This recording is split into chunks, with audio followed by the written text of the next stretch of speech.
Hi everyone, this month signifies 10 years of CFO Dynamics, and we thought it'd be a really cool idea to share with you 10 things that I've learned since starting CFO Dynamics. If you're a business owner, number 5 I think is one of particular interest and a key to success. Let's get started. The first thing I learned is starting a business is a lonely place to be. You go from being in an environment where you're working with other people on an ongoing collaborative basis, and you don't even need to be a massively sociable person to enjoy those human interactions. And when you start by yourself, it's you, your laptop, and a desk, and a lot of discipline.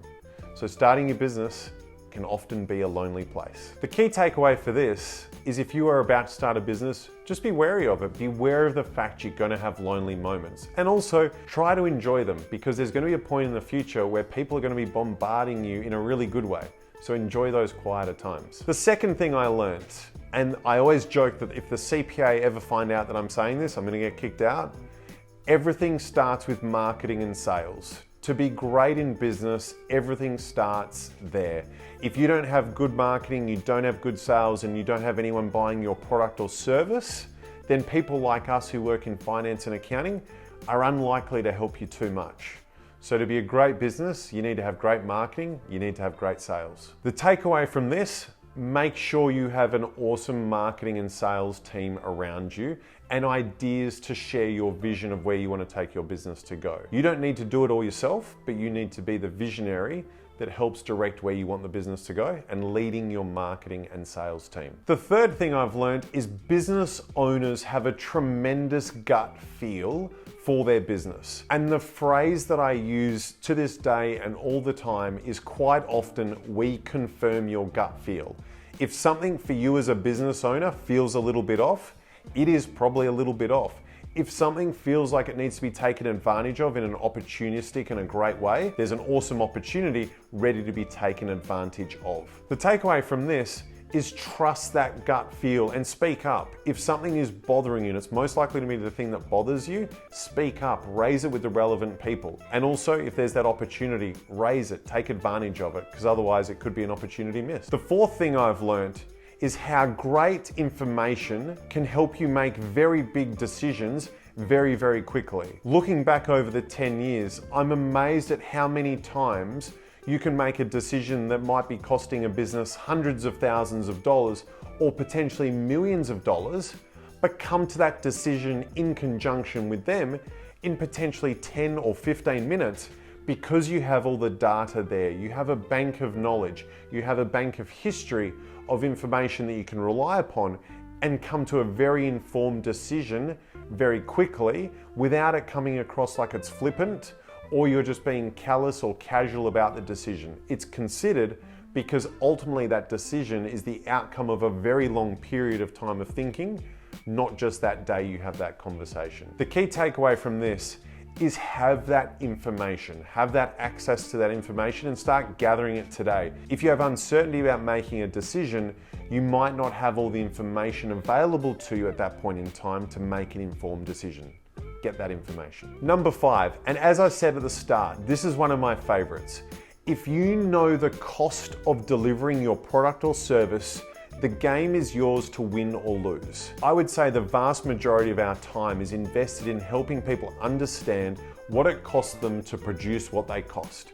If I know that I can produce my product for $1, if I sell it for $1.50, is that a good or a bad outcome? If I know I produce it for $1 and I can sell it for $2, that's potentially a really good outcome. But so many businesses don't know what that dollar is. It might be 90 cents, it might be $1.10, it might be $1.50 for all they know. If you know the cost of what it is to produce what you produce, the game is yours to win. The takeaway from this is have good costings and have the discipline around capturing that information. Lesson number 6, and this ties into lesson number 5. It is really hard to get people to track their time. When you do accounting on your very first day, the first thing they say before they even ask your name is, here's a timesheet, you're gonna be tracking every 6 minutes of your time, whether you like it or not. So you're indoctrinated into that process. It is also an awesome process to understand how you are spending your time. And quite often we've advised people to get an understanding of what it is to cost what they cost You need to know how long people really spend doing their activities. The problem is, people aren't too keen on tracking their time. So, the takeaway from this is, get your people to track their time because it is very valuable information. You wouldn't let materials walk out the door, so don't let people walk out the door not knowing what they're doing. Lesson number 7, not all business owners have the same intensity around what they do in their business day to day. So you might work with people who have a relatively low intensity about what they want to achieve. And then there's other people where you go, hey, that's exactly what I'd expect from a business owner. He or she wants to get from here to there as quickly as possible. And as long as they don't do any damage, they want to get to that place as quickly as possible. There's no right or wrong answer around how intense you are or what the goal is. There's nothing wrong with aiming for $100 million. There's nothing wrong with aiming for $10 million. As long as, and this is the key takeaway from this one, as long as it's what you want to achieve out of the business and you're getting the return you want out of it and it mirrors what you want to achieve at a personal level, that is the most important thing. You don't want to be somebody who needs to work 19 hours a day if you really want to work 8 hours. Vice versa, I know people who flourish in an environment where they're doing 14 hours a day. Nothing right, nothing wrong. But we all have different levels of intensity, and not everyone is that atypical business owner that's doing 6 till 6 and then doing more work at night. Lesson number 8, you need to have great systems and processes to get the business beyond you. Most businesses can get to a certain position through force of will, where you as a founder or you as an owner or even a small group of people, where you know everything, you can do everything in a certain way where it's trusted. But if you want to break beyond that, you need to do the work of documenting it and systems and processes. And yet that is business 101. You read all the classic business books. They talk about systems and processes, but learning that specifically through my journey with CFO Dynamics, it is so true. The takeaway from this is if you haven't got documented systems, and that can be either visual through a video or through a Word document or a particular type of software capturing it, you need to start doing that today. Lesson number 9, what's the best way to give advice? It's to do it with sincerity. And to be sincere in your advice is to tell people, what would I do if I was you? And in doing that, I'm trying to take as much into that picture as possible. I'm trying to understand that person as an individual. I'm trying to understand their personal financial situation to a degree. I'm trying to understand where they want to take the business. But the most sincere advice can come from, what would I do if I was you? That doesn't mean they need to take the advice, and you never take it personally if they do or they don't take the advice. But that gives you the best chance to give the most sincere advice. So my takeaway from this is, shockingly, just be honest with people and go, if I was you, this is what I would do. Lesson number 10, and you might roll your eyes at this, as I would have done 10 years ago. You need great people. I remember vividly when I started CFO Dynamics, my internal dialogue was, if I win clients, the rest can sort itself out from there.